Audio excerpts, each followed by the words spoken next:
제가 투자자로 살아오면서 가장 크게 후회한 게 뭔지 아십니까? 좋은 아이디어를 찾았을 때 더 많이 사지 않은 것, 이겁니다. That's right, always. And you wish you'd never sold.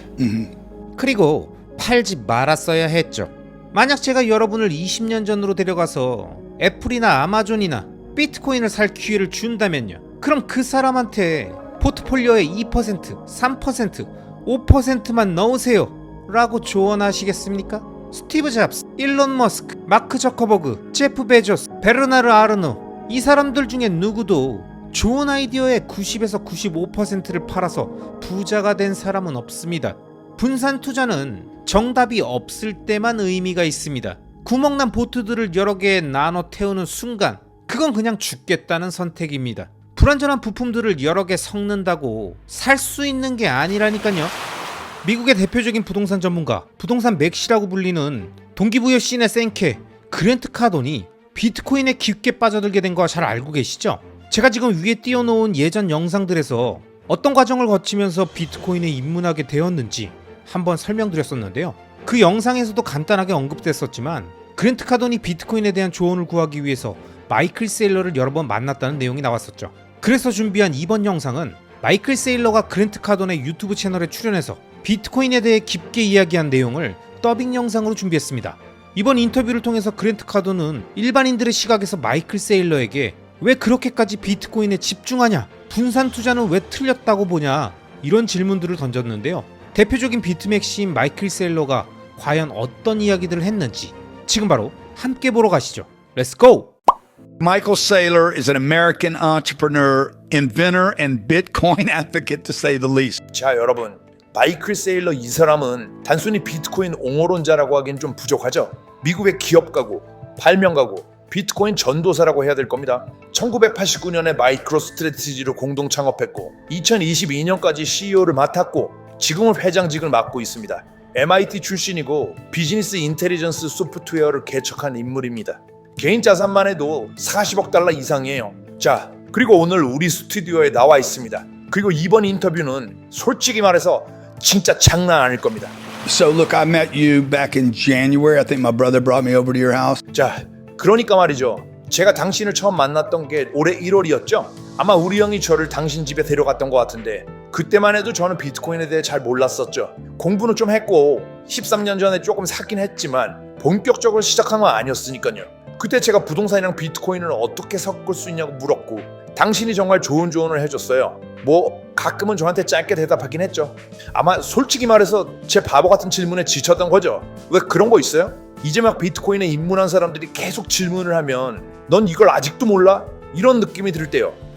It depends upon the time of the day. If you've been talking for 12 hours, then 그건 시간대에 따라 다릅니다. 저처럼 하루에 12시간을 계속 말하고 있으면 13번째 시간에는 좀 피곤할 수도 있죠.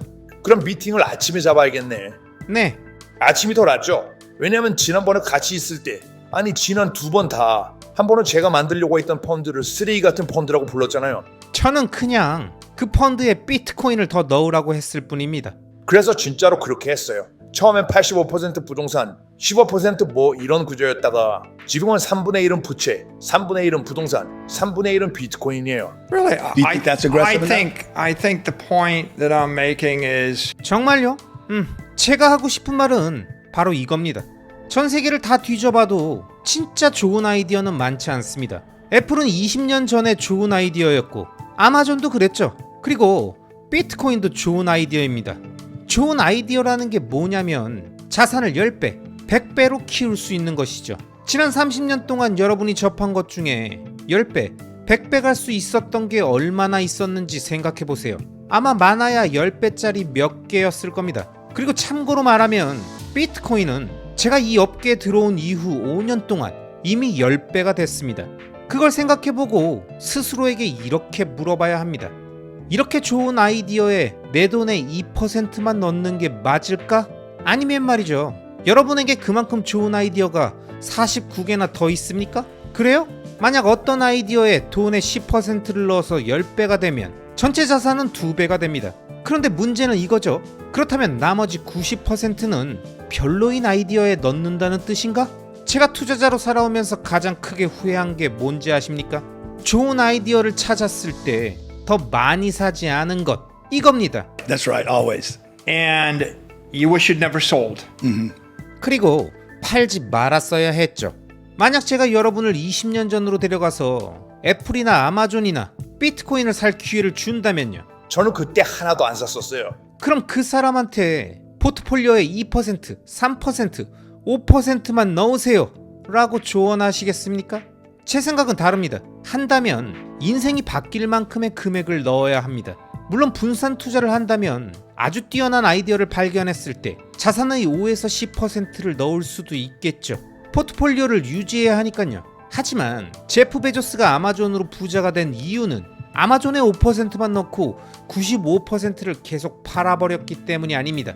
그렇죠. 스티브 잡스, 일론 머스크, 마크 저커버그, 제프 베조스, 베르나르 아르노, 이 사람들 중에 누구도 좋은 아이디어의 90에서 95%를 팔아서 부자가 된 사람은 없습니다.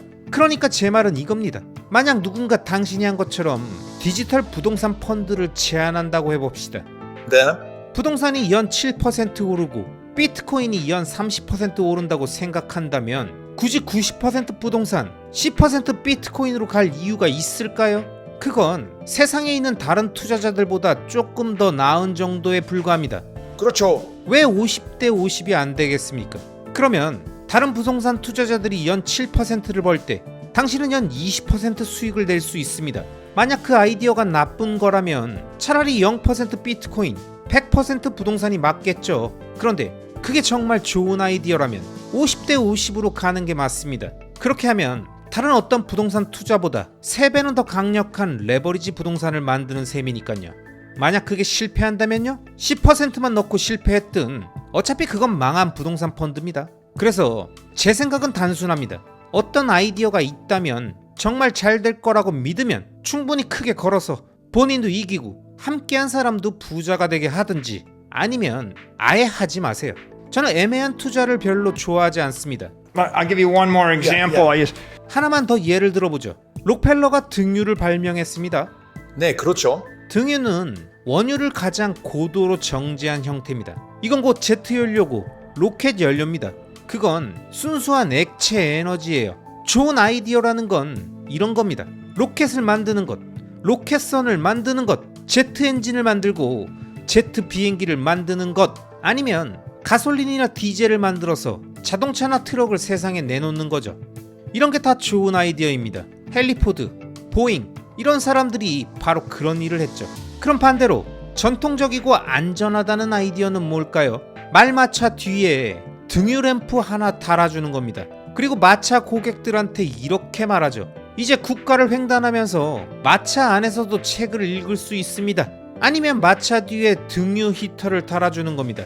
고객들이 불평하니까요. 로키 산맥을 마차로 넘는데 30일이나 걸리고 너무 춥다고요. 이런 식으로 고객들이 불평하니까요. 그래서 히터를 달아줍니다. 제 말은 이거예요. 혁명적인 아이디어에 2%, 3%만 투자하는 사람이 되고 싶지 않다는 겁니다. 당신은 로켓을 만들고 싶은 사람이어야 합니다. 그래서 제 생각은 이렇습니다. 아예 하지 않거나 그걸 하려면 세상에 있는 모든 것들보다 압도적으로 더 나은 방식으로 해야 합니다. 그래서 사람들이 다른 건 전부 팔고 당신이 만드는 걸 사게 만들고 결국 모두가 잘 살게 되는 거죠. 그게 제 관점입니다.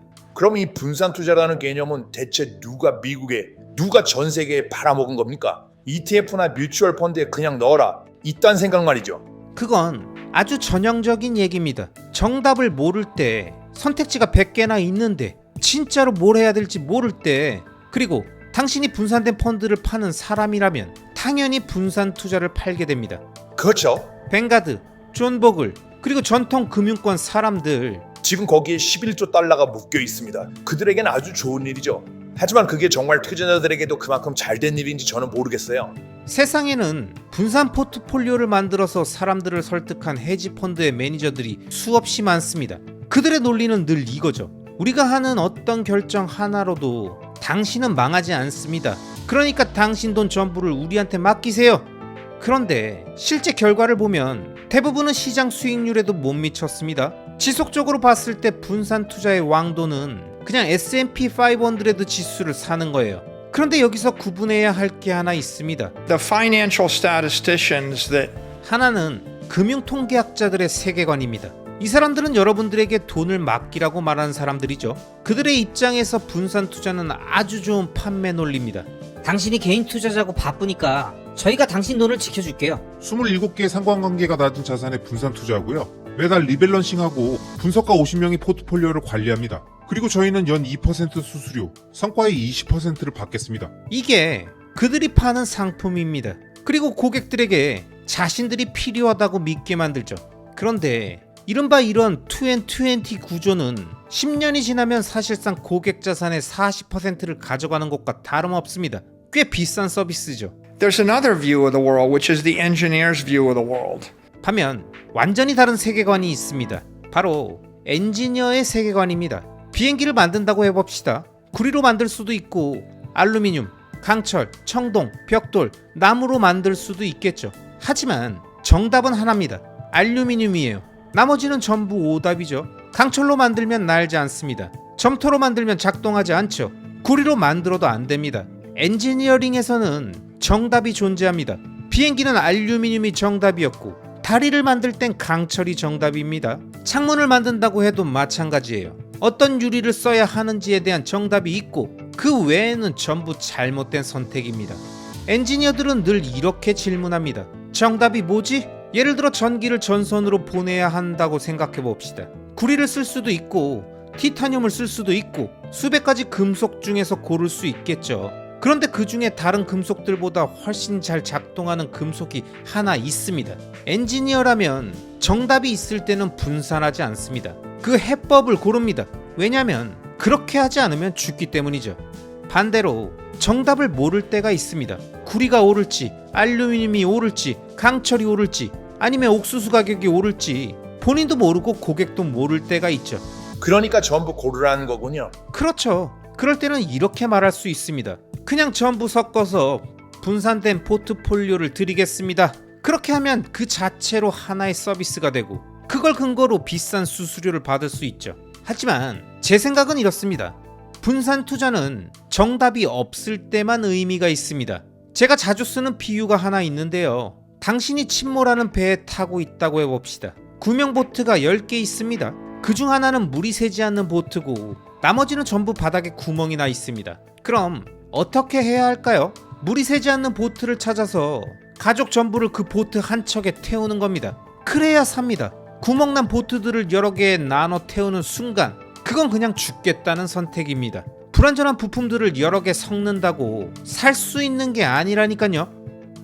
여러분, 마이클 세일러의 얘기를 들어보시니까 분산 투자에 대해 어떤 생각이 드십니까? 저는 세일러의 말 중에서 정답을 모를 때만 분산을 한다, 이 말이 엄청 와닿았습니다. 그쵸? 정답을 모르니까 이것저것 섞으려고 하는 거죠.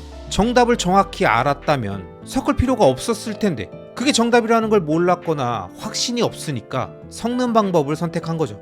제가 예전 영상에서 인덱스 펀드는 선택을 못하겠으니까 그냥 모두 믹서기에 넣어서 갈아버리고 아예 선택할 필요가 없게 만들어버린 거라고 비유를 통해서 설명한 적이 있었는데요. 비슷한 관점이라고 볼 수 있을 것 같습니다. 그리고 세일러의 말처럼 가족의 생존과 관련돼서 구멍나지 않은 보트를 찾아야 하는 경우라면 가족들을 여러 개의 보트에 나눠서 한 명이라도 살라는 식으로 나눠 태우는 게 아니라 구멍나지 않은 보트, 그 정답을 치열하게 찾아내고 그 보트의 모든 가족을 태우는 엔지니어적인 접근을 해야겠죠. 그리고 만약 그 보트를 찾았는데도 혹시나 하는 마음에 가족 몇 명은 다른 보트에 태운다는 건 세일러 입장에선 이해할 수 없다고 말하는 건데요. 참 적절한 비유가 아닌가 싶습니다. 자, 초반 내용들이 상당히 재밌는데요. 이어지는 2부 영상에선 과연 어떤 내용들이 나올지 기대하면서 조금만 기다려주시기 바랍니다. 아시겠죠? 그럼 오늘도 끝까지 시청해주신 모든 구독자님들을 리스펙합니다.